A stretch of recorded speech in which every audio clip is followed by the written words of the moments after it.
Hello students, कैसे हैं आप सभी लोग। मैं हूं Pooja Singh and welcome back to my channel accounting master class. And this is the second lecture on the topic measure of central tendency, जिसमें हम लोग डिस्कस कर रहे हैं अर्थमेटिक मीन, राइट। और ये सारे टॉपिक हम लोग फर्स्ट पार्ट में डिस्कस कर चुके हैं। इसका जो फर्स्ट पार्ट था, इसमें हमने ये सारे टॉपिक डिस्कस किए हैं जो आपके स्क्रीन पे इस टाइम विजिबल हैं। हमने डिस्कस किया था कि सेंट्रल टेंडेंसी क्या होती है, एवरेज कितने टाइप के होते हैं। फिर हमने देखा था जो अर्थमेटिक मीन होता है वो दो टाइप का होता है, simple arithmetic mean and weighted arithmetic mean, जिसमें अभी हम लोग सिंपल पढ़ रहे हैं। इसके नेक्स्ट लेक्चर में हम लोग वेटेड अर्थमेटिक मीन पढ़ेंगे। तो सिंपल अर्थमेटिक मीन अभी हम लोग डिस्कस कर रहे हैं। तो सिंपल अर्थमेटिक मीन के केस में मैंने आपको बताया था कि आपको अर्थमेटिक मीन कैलकुलेट करना हो तो कौन सा फॉर्मूला यूज होगा, और उसी पे बेस्ड हमने न्यूमेरिकल किए थे। और उसमें मैंने आपको बताया था 3 केसेस हो सकते हैं, ठीक है। आपका डेटा 3 तरीके का हो सकता है। सबसे पहला इंडिविजुअल ऑब्जर्वेशन। अगर आपका डेटा इंडिविजुअल ऑब्जर्वेशन है तो कैसे आप अर्थमेटिक मीन कैलकुलेट करेंगे। अगर आपका डेटा डिस्क्रीट सीरीज है, डिस्क्रीट सीरीज मतलब डेटा जो है वो उसमें फ्रीक्वेंसी भी दी गई है, data is given along with the frequency. वो स्टैटिस्टिकल सीरीज जिसमें डेटा फ्रीक्वेंसी के साथ दिया हो उसको कहते हैं डिस्क्रीट सीरीज, ठीक है। तो ये दोनों हमने लास्ट लेक्चर में डिस्कस कर लिए थे, लेकिन जो कॉन्टिन्यूअस सीरीज था वो रह गया था। तो आज के लेक्चर में हम यही डिस्कस करने वाले हैं कि अर्थमेटिक मीन कैसे कैलकुलेट करेंगे in case the data is continuous series. Data जो है कॉन्टिन्यूअस सीरीज के फॉर्म में अगर दिया है, ठीक है। तो आज के लेक्चर में हम यही डिस्कस करने वाले हैं, ठीक। अगर कॉन्टिन्यूअस सीरीज है तो उस केस में 3 मेथड हमारे पास अवेलेबल हैं। कॉन्टिन्यूअस सीरीज के केस में 3 मेथड हमारे पास अवेलेबल हैं अर्थमेटिक मीन कैलकुलेट करने के लिए। पहला मेथड क्या है, डायरेक्ट मेथड। दूसरा है शॉर्टकट मेथड। तीसरा है स्टेप डेविएशन मेथड। तो ये 3 मेथड हमारे पास अवेलेबल है, और इन्हीं पे बेस्ड हम तीनों ही मेथड पे एक एक न्यूमेरिकल भी आज करेंगे, ठीक है। उसके बाद मैं आपको बताऊंगी कि ये जो अर्थमेटिक मीन है इसकी कुछ बहुत ही इंपॉर्टेंट मैथमेटिकल प्रॉपर्टी है, ठीक है। 4 इंपॉर्टेंट मैथमेटिकल प्रॉपर्टी है जो हम डिस्कस करेंगे, ठीक। उसके बाद हम डिस्कस करेंगे कुछ merits and limitation of arithmetic mean. ये जो अर्थमेटिक मीन है इसके कुछ फायदे हैं, ठीक है, इसके कुछ मेरिट्स हैं और कुछ कमियां भी हैं, कुछ लिमिटेशन भी हैं। तो वो सब भी हम आज के लेक्चर में डिस्कस करेंगे, राइट। और लेक्चर स्टार्ट करने से पहले मेरे चैनल को जरूर सब्सक्राइब कर लीजिएगा, नोटिफिकेशन बेल भी प्रेस कर लीजिएगा, so that you get the notification of my upcoming videos. क्योंकि मेरे चैनल पे आपको जो कॉमर्स स्ट्रीम है उसके different subjects, accounts and finance के डिफरेंट सब्जेक्ट्स हैं, उनकी वीडियो लेक्चर सीरीज मिलती है। तो एक बार मेरे चैनल पे जाके जरूर प्लेलिस्ट चेक करिएगा, और इन वीडियो सीरीज की हेल्प से खुद भी पढ़िए और अपने फ्रेंड्स के साथ भी ज्यादा से ज्यादा शेयर करिए, राइट। और एक बात और, कि अगर आपको मेरे जितने भी यूट्यूब पर अपलोडेड वीडियोस हैं उनके नोट्स चाहिए in PDF form, then you can ping me on my Telegram ID, जो आपको डिस्क्रिप्शन में मिल जाएगी, राइट। तो फिर चलिए हम आज का लेक्चर स्टार्ट करते हैं। लिस्ट ऑफ फॉर्मूले। तो मैंने आपको लास्ट लेक्चर में ये स्लाइड जो है वो दिखाई थी। मैंने बताया था कि अगर आपको अर्थमेटिक मीन कैलकुलेट करना है तो वहां पे 3 केसेस हो सकते हैं। आपका जो डेटा है वो इंडिविजुअल सीरीज भी हो सकता है, डिस्क्रीट सीरीज भी हो सकता है, कॉन्टिन्यूअस सीरीज भी हो सकता है। तो ये दोनों जो हम लास्ट लेक्चर में डिस्कस कर चुके हैं। तो मैंने आपको बताया था इंडिविजुअल सीरीज के केस में 2 मेथड हैं, डायरेक्ट मेथड, शॉर्टकट मेथड, और इनके फॉर्मूले ये थे, सिंपल सा था। इसमें मैंने न्यूमेरिकल भी कराया था, ठीक है। ये देखिए डिस्क्रीट सीरीज के केस में भी डायरेक्ट मेथड और शॉर्टकट मेथड है, ये इनके फॉर्मूले हैं। अब आज जो हम पढ़ने वाले हैं कॉन्टिन्यूअस सीरीज ना, ये बहुत अलग नहीं है, डिस्क्रीट सीरीज से बहुत अलग नहीं है। देखिए अगर मैं फॉर्मूले की बात करूं तो अगर डायरेक्ट मेथड, यहाँ 3 फॉर्मूले होंगे, अगर डायरेक्ट मेथड आप यूज करेंगे तो फॉर्मूला देखिए एकदम ऑलमोस्ट सिमिलर है जैसा आपने डिस्क्रीट सीरीज में पढ़ा था। क्या फॉर्मूला है, X bar equal to summation F M by N, ठीक है। ये क्या क्या होता है ये अभी मैं आपको बताऊंगी। और शॉर्टकट मेथड अगर यूज कर रहे हैं तो देखिए यहाँ पे भी फॉर्मूला ऑलमोस्ट सिमिलर है, ठीक है, बट यहाँ पे डी डिफरेंट होता है, ठीक है। फॉर्मूला क्या है, X bar equals to A plus summation F D by N, ठीक है। फिर तीसरा होता है स्टेप डेविएशन मेथड। यहाँ इसका फॉर्मूला क्या है, इसमें डी जो होता है थोड़ा सा डिफरेंट होता है, वो मैं अभी बताऊंगी, और इसको आई से मल्टीप्लाई कर देते हैं। इसी फॉर्मूले को थोड़ा सा और मॉडिफाई किया है, I is the class interval, उससे मल्टीप्लाई कर देते हैं। ठीक है, तो यही आज हमें डिटेल में डिस्कस करना है। ठीक, तो चलिए अब मैं बताती हूँ। मैंने बताया अभी आपको 3 मेथड हैं कॉन्टिन्यूअस सीरीज के केस में अरिथमेटिक मीन कैलकुलेट करने के 3 मेथड है। अच्छा, ये कॉन्टिन्यूअस सीरीज होती क्या है, ये आइडिया है आपको? कॉन्टिन्यूअस सीरीज होती क्या है? तो कॉन्टिन्यूअस सीरीज वो स्टैटिस्टिकल सीरीज है जहां पे डेटा को प्रेजेंट किया जाता है in the form of class interval. ये यहाँ पे देखिए, ये जो क्लास इंटरवल है, this is called class interval. ठीक है, तो कॉन्टिन्यूअस सीरीज वो स्टैटिस्टिकल सीरीज होती है जहां पे डेटा को क्लास इंटरवल के फॉर्म में अलोंग विद देयर फ्रीक्वेंसी, ठीक है, along with their frequency present किया जाता है टैबुलेटेड फॉर्म में। तो इस टाइप का जो डेटा होता है ना, उसे कॉन्टिन्यूअस सीरीज कहते हैं।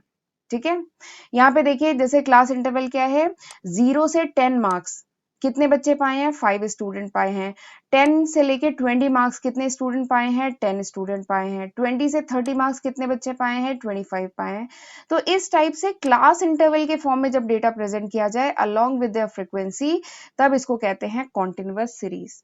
ठीक, तो कॉन्टिन्यूअस सीरीज के केस में हमारे पास 3 मेथड है। सबसे पहला मेथड है डायरेक्ट मेथड। डायरेक्ट मेथड के अकॉर्डिंग फॉर्मूला क्या है, x bar is equals to summation F M by N. ठीक, जिसमें f क्या है, f इज द फ्रीक्वेंसी। ठीक, m क्या है, m ये आपके लिए नया टर्म होगा। m क्या है, this is the mid point of the various classes. अभी जो मैंने आपको क्लास इंटरवल दिखाए थे उसका मिड पॉइंट है m। ठीक है, उसका मिड पॉइंट है m। तो m कैसे निकालेंगे, लोअर लिमिट को अपर लिमिट में प्लस करिए, डिवाइड बाई 2 करिए। ठीक है, जैसे यहाँ पे 0 से 10 है तो इसका मिड पॉइंट क्या होगा, 5। 10 से 20 है, मिड पॉइंट क्या होगा, 15। 20 से 30 है तो मिड पॉइंट क्या होगा, 25। तो क्या किया, इन दोनों को सम किया, डिवाइड बाई 2 किया। ठीक, और n क्या है, n is the total of the frequency. n क्या है कि कितने बच्चों का डेटा है, n। ठीक है, n आपको निकालना है तो समेशन f कर दीजिए, फ्रीक्वेंसी का सम कर दीजिए तो n आ जाएगा। ठीक है, तो हम सबसे पहले क्या करेंगे, इसमें m निकालेंगे, m को f से मल्टीप्लाई कर देंगे, fm आ जाएगा। फिर सारे fm को ऐड कर देंगे तो समेशन fm आ जाएगा। ये जो सिंबल है ना, ये समेशन, समेशन मतलब सम, समेशन एफएम आ जाएगा और इसको n से डिवाइड कर देंगे। तो इस तरीके से हम डायरेक्ट मेथड अप्लाई करेंगे। ठीक है, एक क्वेश्चन करके बताती हूँ। जैसे ये क्वेश्चन है, आपको इसमें डेटा दिया गया है और आपको अरिथमेटिक मीन कैलकुलेट करना है by direct method. Direct method से आपको अरिथमेटिक मीन कैलकुलेट करना है। ठीक है, डेटा है, मार्क्स आपको दिए गए हैं, ठीक है, अलोंग विद देयर फ्रीक्वेंसी। ये रेंज आपको दी गई है, क्लास इंटरवल दिया गया है। 0 से 10 के बीच में 5 स्टूडेंट के मार्क्स हैं। 10 से 20 मार्क्स कितने हैं, 10 बच्चों के हैं। 20 से 30 25 बच्चों के हैं। ऐसे ये सारे डेटा दिया गया है।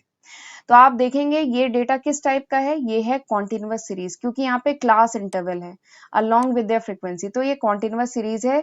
यानी यहाँ पे जो फॉर्मूला यूज करेंगे अरिथमेटिक मीन कैलकुलेट करने का, जो फॉर्मूला यूज करेंगे वो क्या होगा, summation F M divided by N, ये फॉर्मूला होगा। ठीक, अब इसको प्रेजेंट करने के लिए, इस क्वेश्चन को सॉल्व करने के लिए आप ऐसे टैबुलेटेड फॉर्म बनाएंगे, लिखेंगे calculation of arithmetic mean by direct method, और टैबुलेटेड फॉर्म में करेंगे वो ज्यादा अच्छा रहेगा। आप एक कॉलम में लिखेंगे मार्क्स जो आपको क्वेश्चन में दिए गए हैं, फिर एक कॉलम में लिखेंगे फ्रीक्वेंसी जो आपको क्वेश्चन में दी गई है। ठीक है, आपने ये प्रेजेंट किया, आपने मार्क्स ऐसे लिखे, फिर उसके बाद फ्रीक्वेंसी लिखा। ठीक है, हमें क्वेश्चन में क्या जरूरत है, हमें एम चाहिए ना, ठीक है, क्योंकि हमें एफ एम निकालना और फिर उसका सम करना है। तो हम सबसे पहले निकालेंगे एम। एम क्या है, mid point of the class interval. तो हम क्या करें, 0 को 10 से में प्लस करें, डिवाइड बाई 2 करें, तो आ जाएगा इसका मिड पॉइंट 5। ऐसे ही इसका मिड पॉइंट क्या है, 15। 20 से 30 का मिड पॉइंट है 25। 30 से 40 का है 35। 40 से 50 का है 45। 50 से 60 का है 55। तो इस तरीके से हमने मिड पॉइंट निकाल लिए। अब इसके बाद हमें चाहिए एफ एम।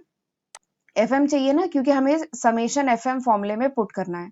तो हम निकालेंगे एफ एम, उसके लिए हम क्या करेंगे, 5 को 5 से मल्टीप्लाई करेंगे, आएगा 25। ऐसे ही 15 को 10 से मल्टीप्लाई करेंगे, आएगा 150। ऐसे ही 25 को 25 से मल्टीप्लाई करेंगे, आएगा 625। ऐसे ही अगले जो बचे हुए 3 नंबर हैं उनको आप मल्टीप्लाई कर लीजिएगा, बहुत आसान है, और फिर उसको उठा के यहाँ पे पुट करिएगा। ठीक है, तो ये आपने सारे क्लास इंटरवल के लिए एफ एम निकाल लिया। अब इसका सम कर दीजिए तो आ जाएगा समेशन एफ एम। तो आपने जब सम किया आपका आया 3300, ठीक। और यहाँ पे फ्रीक्वेंसी जितनी है उसको भी सम कर देंगे तो आपका आ जाएगा कैपिटल एन, यानी कितने बच्चों का डेटा है ये। तो आपने जब इसको सम किया आपका आया 100, यानी ये 100 बच्चों का डेटा है। This is summation F. Summation F is equal to N. Summation F क्या होता है, ये एन होता है, कैपिटल एन, ठीक है। अब ये सारे फिगर उठा के पुट करिए। ये जो 3300 है समेशन एफ एम आपने यहाँ पे पुट किया, जो कैपिटल एन है वो उठा के यहाँ पे पुट किया, आपका आंसर आ गया 33। यानी जितने भी स्टूडेंट के मार्क्स हैं इनका जो एवरेज है वो कितना है, 33 आ गया हमारा आंसर, ठीक है। तो बहुत आसान है कैलकुलेट करना कॉन्टिन्यूअस सीरीज के केस में अर्थमेटिक मीन, ठीक। चलिए अब देखते हैं दूसरा मेथड। जो दूसरा मेथड है that is shortcut method. Shortcut method के अकॉर्डिंग फॉर्मूला क्या है, ये फॉर्मूला है। यही फॉर्मूला यूज होता है डिस्क्रीट सीरीज के केस में भी, ठीक है, लेकिन थोड़ा सा वेरिएशन है। वहां पे जो डेविएशन निकालते थे वो अलग है, यहाँ पे जो डेविएशन निकाल रहे हैं वो अलग है, ठीक है, बस यही डिफरेंस है, बाकी फॉर्मूला सेम है। X bar equals to A plus summation F D divided by N, ठीक, जिसमें ए क्या है, A is the assumed mean, यानी हम एक अज्यूम करते हैं डेटा को देखकर, हम मीन पहले से अज्यूम करते हैं, दैट इज अज्यूम मीन। और फिर इसके बाद जो d है, मैंने बताया d डिफरेंट होता है। d क्या है, यहां पर d is the deviation of mid point from assume mean. यहां पर d क्या है, d is the deviation of mid point from assumed mean, यानी यहाँ पे जो क्लास इंटरवल है उनके मिड पॉइंट का अज्यूम मीन से क्या डेविएशन होता है वो है d, ठीक है। जबकि वहां पर जो आइटम्स थे उनका क्या डेविएशन था अज्यूम मीन से, वो था d डेविएशन, ठीक है, बट यहाँ पे डेविएशन अलग है।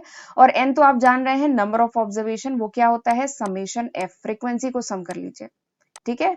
फिर ये सारे फॉर्मूले, फिर ये सारे आइटम उठा के इस फॉर्मूले में पुट करिए, आपका आंसर आ जाएगा। आप एफ डी निकालिए, सारे एफ डी को सम करिए तो समेशन एफ डी आएगा, वो यहाँ पे पुट करिए। एन आपको पता है समेशन एफ होता है, ठीक है, कितना लोगों का डेटा है, कितने ऑब्जर्वेशन है वो होता है एन, और ए क्या है एज्यूम मीन। तो सारे फिगर उठा के पुट करिए, आपका आंसर आ जाएगा। चलिए अभी जो मैंने आपको क्वेश्चन कराया था, इससे पहले जो क्वेश्चन कराया था उसी सेम क्वेश्चन में अब हम अर्थमेटिक मीन कैलकुलेट करेंगे, वही सेम क्वेश्चन, बट इस बार हम यूज करेंगे शॉर्टकट मेथड। वही सेम क्वेश्चन करते हैं, ठीक है, बट अब हम शॉर्टकट मेथड यूज करेंगे, ठीक। तो देखिए ये वही डेटा दिया है, मार्क्स का डेटा है, 100 बच्चों के मार्क्स का डेटा है। ये फ्रीक्वेंसी है, 0 से 10 के बीच में 5 बच्चों के मार्क्स है, 10 से 20 के बीच में 10 बच्चों के मार्क्स है। तो वही है, फ्रीक्वेंसी दी गई है और ये मार्क्स है। तो चलिए अब यूज करते हैं शॉर्टकट मेथड।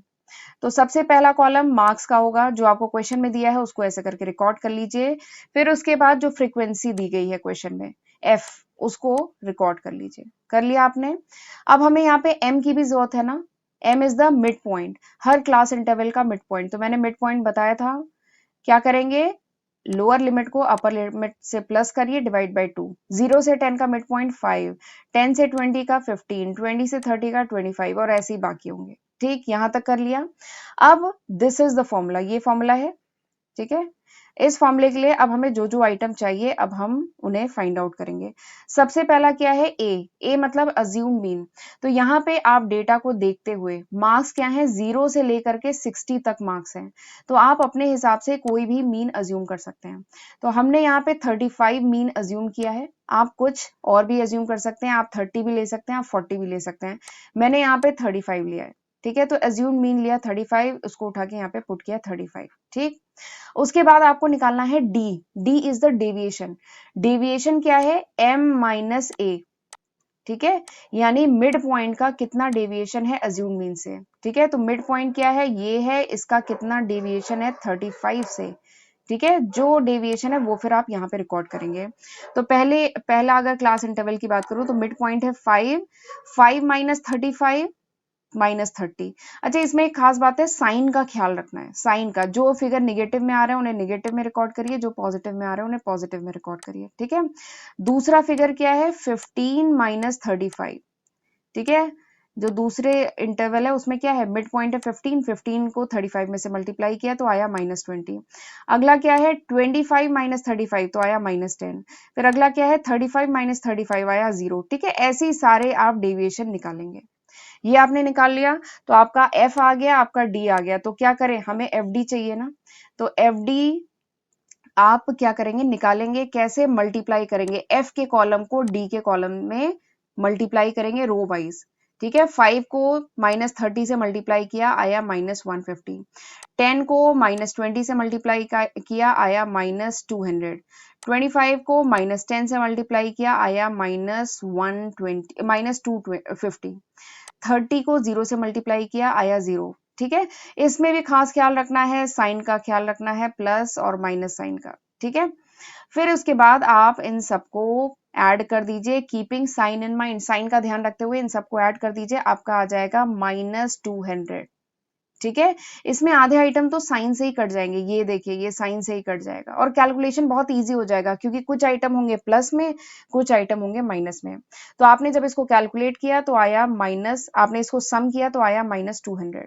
ठीक है, अब इस को उठा करके यहाँ पे फॉर्मूले में पुट कर दीजिए, समेशन एफ डी कितना आ गया, -200। तो यहाँ पे आपने लिखा -200, और एन कितना है, समेशन एफ यानी 100। ठीक, फिर उठा करके इसको कैलकुलेट कर लीजिए, सारे फिगर आपने उठा के यहाँ पे पुट कर लिया, अब इसको कैलकुलेट करेंगे तो आपका आ जाएगा 33। ठीक है, जो अभी हमें लास्ट एग्जाम्पल जो हमने किया था वहां पे भी आंसर क्या था, 33। यानी आप क्वेश्चन को चाहे आप डायरेक्ट मेथड से सॉल्व करिए, शॉर्टकट मेथड से सॉल्व करिए, या अभी मैं आपको डेविएशन मेथड बताऊंगी उससे सॉल्व करिए, you will get the same answer. ठीक, अगला क्या है, step deviation method. Step deviation method में जो डेविएशन होता है ना वो थोड़ा सा वेरी कर जाता है। स्टेप डेविएशन में कैलकुलेशन और ज्यादा सिंपल हो जाता है। कैसे, यहाँ पर जो डेविएशन है, डेविएशन मतलब m माइनस ए जो निकालते थे उसको हम i से डिवाइड करते हैं। i क्या है, क्लास इंटरवल। i क्या है, क्लास इंटरवल। ठीक है, यानी क्लास इंटरवल मतलब अपर लिमिट को लोअर लिमिट से माइनस करिए, निकलेगा क्लास इंटरवल। ठीक है, और फिर ये जो पूरा फिगर आएगा इसको i से मल्टीप्लाई किया जाता है। पहले i से डिवाइड करेंगे और उसके बाद पूरे फिगर को i से मल्टीप्लाई करेंगे, तो आपका फॉर्मूला कुछ ये निकल के आता है स्टेप डेविएशन मेथड में। ठीक है, स्टेप डेविएशन मेथड में फॉर्मूला क्या है, x bar equals to a plus summation F D divided by n। यहाँ तक तो आपने जो लास्ट मेथड पढ़ा था शॉर्टकट, वो यहाँ तक है। ठीक है, लेकिन d अलग है, डेविएशन अलग है। इस डी में और उस डी में, पिछले वाले एग्जाम्पल के डी में डिफरेंस है। यहाँ पे जो डेविएशन है उसको आप डिवाइड कर रहे हैं क्लास इंटरवल से। ठीक है, और फिर सारे फिगर को आई से मल्टीप्लाई कर देते हैं।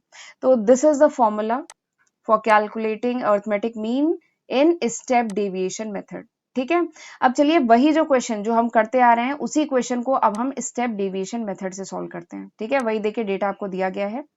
ठीक है, तो फॉर्मूला हम जानते हैं, फॉर्मूला ये है x bar is equal to a plus summation F D divided by n multiply by i। ठीक, तो मार्क्स हमने प्रेजेंट कर लिया, हमें m की जरूरत है वो भी हमने यहाँ पे लिख लिया। ठीक है, f फ्रीक्वेंसी क्वेश्चन से देख के लिख ली। ठीक है, अब हम पहले निकाल लें d। d is the deviation, तो डेविएशन हम जानते हैं क्या है, डेविएशन। अच्छा, यहाँ पे भी हमने अज्यूम में लिया है 35, आप 30 भी ले सकते हैं, 40 भी ले सकते हैं, 50 भी ले सकते हैं। ठीक है, हमने यहाँ पे 35 लिया है। अब जितने भी m है, m मतलब मिड पॉइंट है, उनका 35 से डेविएशन निकालेंगे।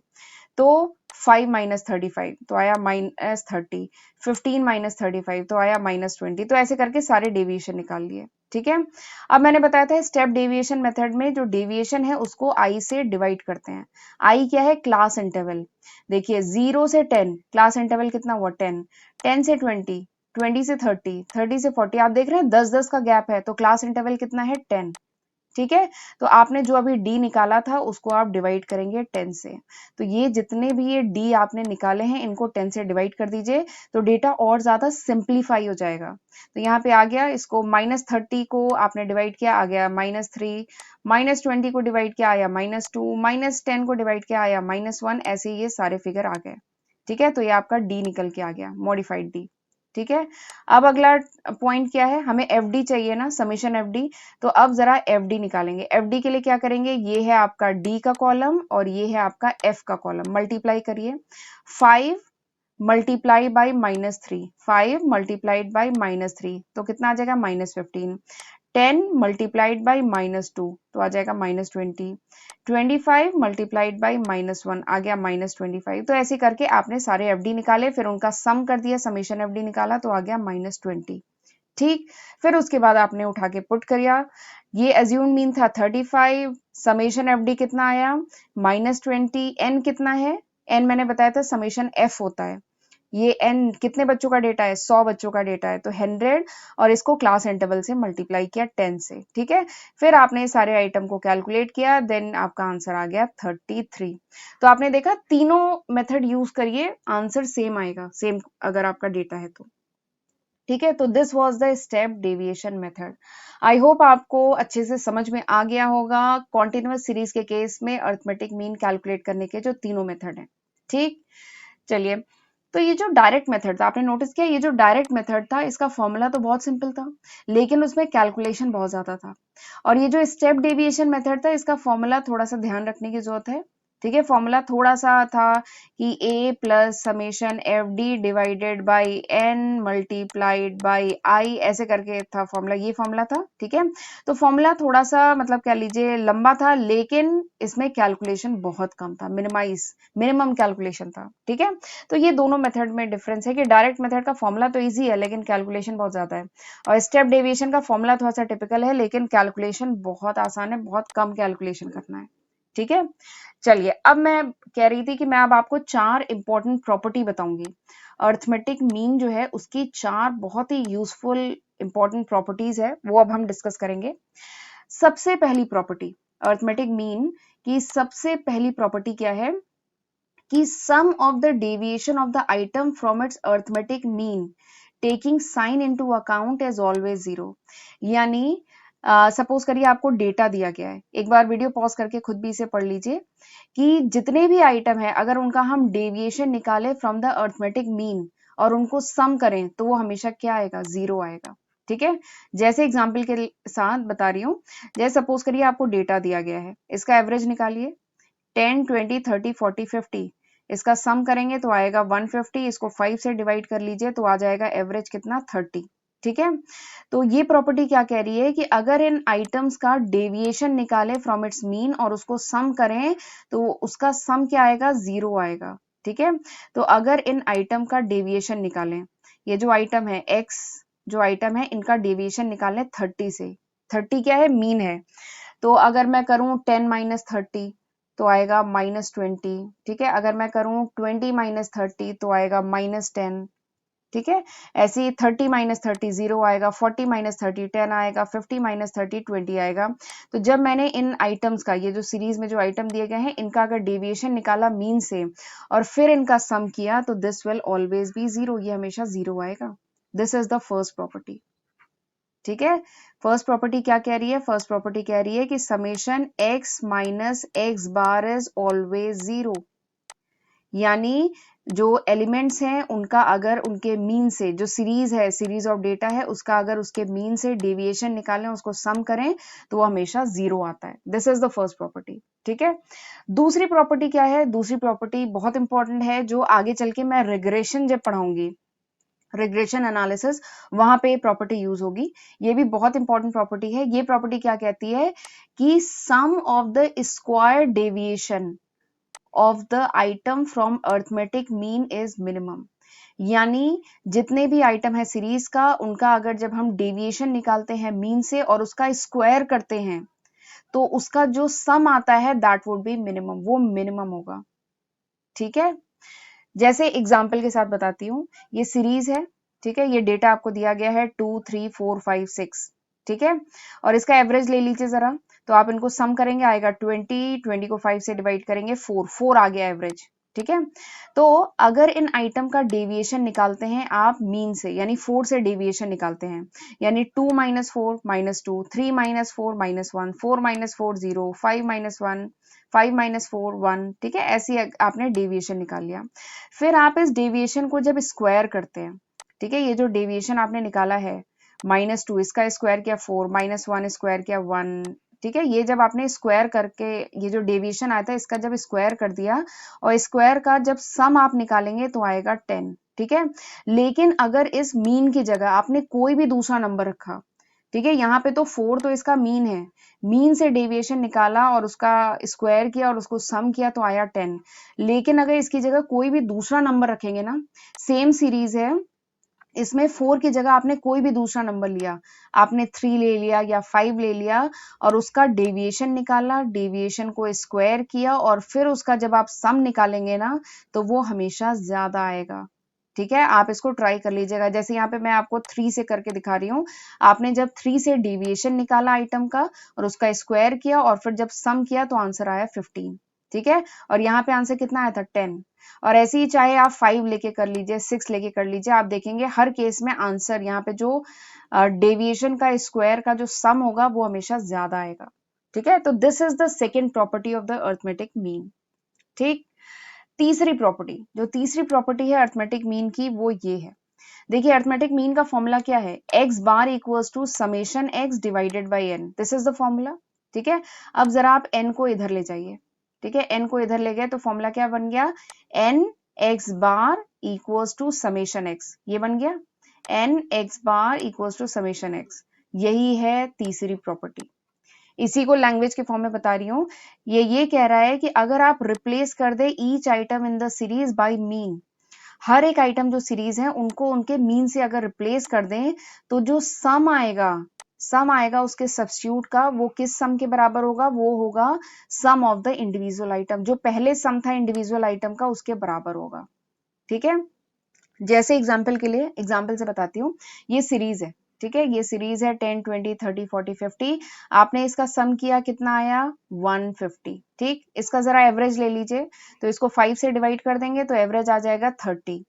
तो ये प्रॉपर्टी क्या कह रही है कि अगर आप रिप्लेस कर दें हर item of the series with its mean, mean से रिप्लेस कर दें, आपने 10 20 30 की जगह 30 30 सारे ये मीन से रिप्लेस कर दिया, फिर आप इसका सम करेंगे तो वो जो सम है वो वही आएगा जो पहले आ रहा था, इंडिविजुअल आइटम जब थे तब जो सम आ रहा था।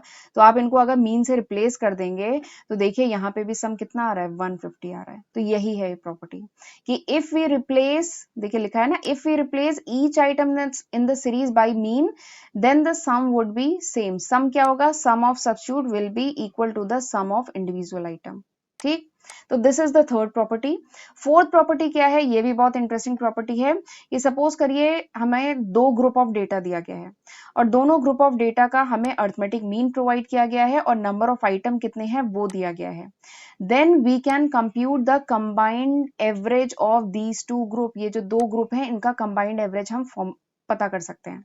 ठीक है, ये दो ग्रुप हैं, इनका एवरेज दिया गया है x1 बार और नंबर ऑफ आइटम है n1। ये दूसरा ग्रुप है जिसका एवरेज है x2 बार और नंबर ऑफ आइटम है n2। ठीक है, तो अगर हमें कंबाइंड एवरेज पता करना है, इन दोनों ग्रुप का कंबाइंड एवरेज पता करना है, तो ये फॉर्मूला है जिसकी मदद से हम पता कर सकते हैं। This is very important property. ठीक है, फॉर्मूला क्या है, n1 x1 का बार प्लस n2 x2 का बार divided by n1 plus n2। ठीक है, ये कंबाइंड मीन, और n1 क्या है, नंबर ऑफ आइटम, x1 बार क्या है, फर्स्ट ग्रुप का मीन, x2 बार क्या है, सेकेंड ग्रुप का मीन, n2 क्या है, number of item second group में, और n1 n2 क्या है, दोनों ग्रुप के नंबर ऑफ आइटम। ठीक, तो बहुत सिंपल है, आप कैलकुलेट कर सकते हैं कंबाइंड एवरेज। ठीक, एक क्वेश्चन करती हूँ इसी पे। क्वेश्चन क्या है कि आपको मीन हाइट दी गई है, 25 male worker in a factory is 61 inches. एक फैक्ट्री है जहां पे कुछ मेल वर्कर हैं, कुछ फीमेल वर्कर हैं। ठीक है, जो मेल वर्कर हैं, ठीक है, वो कितने हैं, वो है 25 और उनकी मीन हाइट कितनी है 61 इंचेस। और कुछ और वर्कर्स हैं यहाँ पे 35 जो है फीमेल वर्कर्स हैं। ठीक है, और उनकी मीन हाइट कितनी है 58 इंचेस। तो आपको पता करना है, क्वेश्चन में you need to calculate the combined mean height of 30 worker in the factory. इस फैक्ट्री में जो टोटल 30 वर्कर हैं, टोटल 60 वर्कर हैं, सॉरी, टोटल जो 60 वर्कर हैं उनकी मीन हाइट आपको कैलकुलेट करनी है। ठीक है, तो देखिए हमारे पास दो ग्रुप है यहाँ पे, एक मेल वर्कर का एक फीमेल वर्कर का, दोनों की मीन हाइट दिया है और नंबर ऑफ आइटम भी दिए गए हैं, नंबर ऑफ वर्कर भी दिए गए हैं। तो आप उठा करके यहाँ पे पुट करिए। n1 क्या लिया, मेल वर्कर 25 है, मीन हाइट है 61, फीमेल वर्कर 35 है, मीन हाइट है 58। ठीक है, तो आपने उठा के इस फॉर्मूले में पुट किया और आप जब इसको कैलकुलेट करेंगे यू विल गेट 59.25, यानी दोनों ग्रुप का, ये जो दोनों ग्रुप हैं इनका अगर मैं बात करूं कंबाइंड मीन की तो वो कितना है 59.25। ठीक, तो इस तरीके से कैलकुलेट कर सकते हैं आप कंबाइंड मीन। और यहाँ पे केवल दो ग्रुप नहीं, अगर ऐसे 3 सब ग्रुप होंगे ना तो भी आप कैलकुलेट कर सकते हैं कंबाइंड मीन। वहां पे फॉर्मूला थोड़ा सा एक्सटेंड हो जाएगा, n1x1 प्लस n2, यहाँ पे बार है, बार का मतलब होता है एवरेज। ठीक है, n1x1 का बार प्लस n2x2 का बार प्लस n3x3 का बार divided by n1 plus n2 plus n3। तो 3 ग्रुप अगर दे दिए गए तो ये फॉर्मूला थोड़ा सा एक्सटेंड हो जाएगा। ठीक है, अब चलिए देखते हैं मेरिट्स, क्या फायदे हैं अर्थमेटिक मीन के। तो सबसे पहला फायदा जो अर्थमेटिक मीन का है वो ये है कि it is simplest average to understand.